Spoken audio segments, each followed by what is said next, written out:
আসসালামু আলাইকুম। কেমন আছেন সবাই? আশা করি সবাই ভালো আছেন।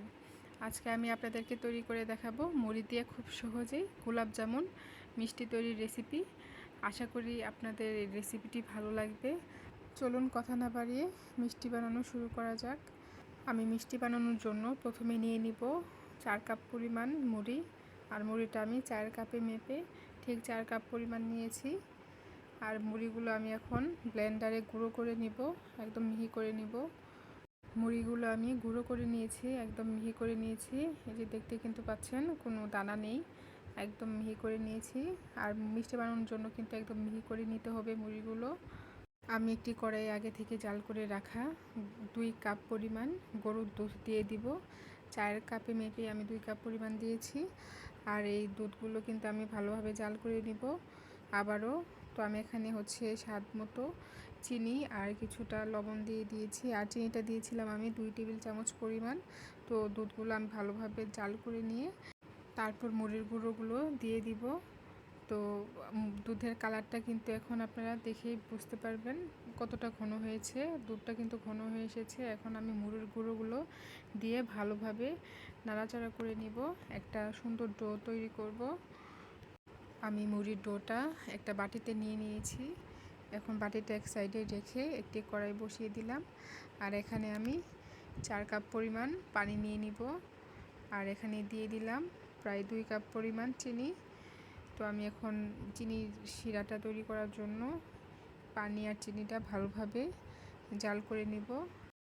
মুড়ির ডোটা কিন্তু দেখেই বোঝা যাচ্ছে কতটা শক্ত হয়েছে, আর এটা কিন্তু অনেকটাই গরম আছে। তো মুড়ির ডোটা গরম থাকা অবস্থায় এটা ভালোভাবে মথে নিয়ে সফট করতে হবে। তো আমি এখানে প্রথমে দিয়ে দিব একটা ডিম। ডিমটা দিয়ে ভালোভাবে আমি নেড়ে চেড়ে নিব, মাখিয়ে নিব। বেশ কিছুক্ষণ সময় মাখিয়ে নেওয়ার পর ডোটা কিন্তু অনেকটাই সফট হয়ে গেছে। আর এখানে আমি 2 চা চামচ পরিমাণ ঘি দিয়ে দিব। আমি এই মিষ্টির ডোতে 1 চা চামচ বেকিং সোডা দিয়েছি, যেটা বলা হয়নি বা ক্যামেরাতে দেখানো হয়নি। এখন আমি এগুলো আবারও ভালোভাবে মাখিয়ে নিব। ভালোভাবে মাখিয়ে নেওয়ার পর এখন কিন্তু মিষ্টি তৈরির জন্য খামিরটা রেডি। একদম দেখতে পাচ্ছেন কতটা সফট হয়েছে। আর এখন আমি গোল গোল করে নিব, মিষ্টির শেপ দিয়ে নিব। এভাবে একটা একটা করে আমি মিষ্টি তৈরি করে নিব, গোল গোল করে নিব। গোলাপ জামুনের যেমনটা শেপ হয় ঠিক সেইভাবেই করে নিব। আমার কিন্তু মিষ্টি শেপ দেওয়া হয়ে গেছে। আর এই যে দেখতেই পাচ্ছেন কতটা সুন্দর হয়েছে দেখতে মিষ্টিগুলো। এখন আমি এই মিষ্টিগুলো তেলের মধ্যে ভেজে নিব। এই জন্য একটি কড়াই বসিয়ে দিলাম। আর মিষ্টিগুলো কিন্তু ডুবো তেলে ভাজতে হবে, এই জন্য একটু বেশি পরিমাণ তেল দিয়ে নিব। আর তেলটা গরম হয়ে আসলে আমি মিষ্টিগুলো দিয়ে দিব। তেলের পরিমাণটা কিন্তু খুব বেশি গরম করা যাবে না, হালকা কুসুম গরম যখন হবে সেই অবস্থাতেই মিষ্টিগুলো তেলে দিতে হবে। আর অল্প আঁচেই মিষ্টিগুলো লাল লাল করে ভেজে নিতে হবে। বেশ কিছুক্ষণ সময় পর মিষ্টিগুলো কিন্তু আমার ভাজা হয়ে গেছে। আর কালারটা দেখে কিন্তু বুঝতে পারছেন লাল লাল হয়েছে। তো এখন মিষ্টিগুলো আমি উঠিয়ে নিব। মিষ্টিগুলো আমি একটা প্লেটে উঠিয়ে নিয়েছি। আর এই যে দেখুন কালারটা কত সুন্দর হয়েছে। এখন এই মিষ্টিগুলো আমি চিনির শিরার মধ্যে দিয়ে দিব। চিনির শিরাটা যখন দেখবো এরকম আঠালো ভাব, তখন বুঝবো চিনির শিরাটা মিষ্টি দেওয়ার জন্য রেডি। তো আমি এখন এক এক করে সব মিষ্টি দিয়ে দিব।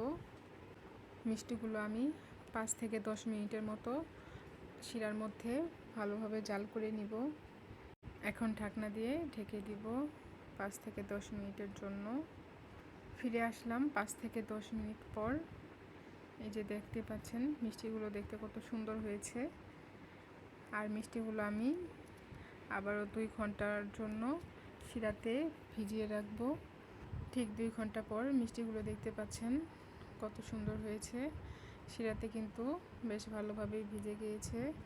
এখন আমি আপনাদেরকে মিষ্টিগুলো কেটে দেখাবো মিষ্টিগুলো কতটা সফট হয়েছে। মিষ্টিগুলো দেখতে যেমন সফট হয়েছে, খেতেও কিন্তু অনেক বেশি মজা হয়েছিল। তো আজকের মতো এখানেই বিদায়। আমার ভিডিওটি ভালো লাগলে অবশ্যই একটি লাইক দিবেন, আমাকে সাপোর্ট করবেন। আল্লাহ হাফেজ।